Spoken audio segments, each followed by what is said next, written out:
নমস্কার। বৈশাখীর হেসেলে সব্বাইকে স্বাগত। এখন দুপুরে স্কুল হয়ে গেছে আর বর্ষাও চলে এসেছে, তাই আবার নর্মাল রুটিনে ফিরে এসেছি। একদিকে সকালে স্কুল ভালোই ছিল জানো, কিন্তু অভ্যেস করে উঠতে পারিনি। আজকে রান্না আর পরিবেশন নিয়ে আমি বৈশাখী তোমাদের সামনে হাজির হলাম।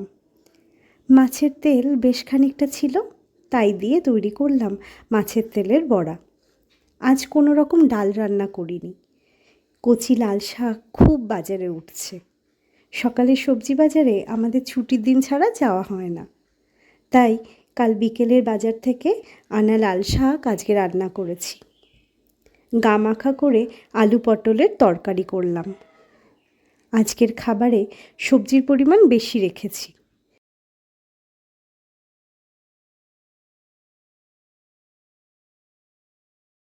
পুঁই শাক দিয়ে পাঁচমিশালি একটা সবজি রান্না করেছি। আমিষের দিন মাছ মাংস বা ডিম তো থাকবেই।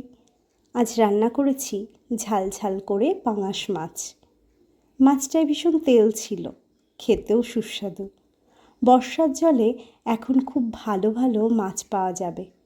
আমার মতো মাছপ্রেমীরা মাছের জন্যেই হয়তো বর্ষাকালকে বেশি ভালোবাসে। আরেকটা কথা বলি, যদি ভালোবাসো বৈশাখীর হেসেলকে, তবে লাইক শেয়ার করে সাবস্ক্রাইব বা ফলো করে নিও। কি খেয়াল করেছো, কালকের ভিডিওতে তোমাদের সাথে কথা বলে উঠতে পারিনি। শরীরটা বিশেষ ভালো ছিল না, ঠান্ডাও লেগেছে।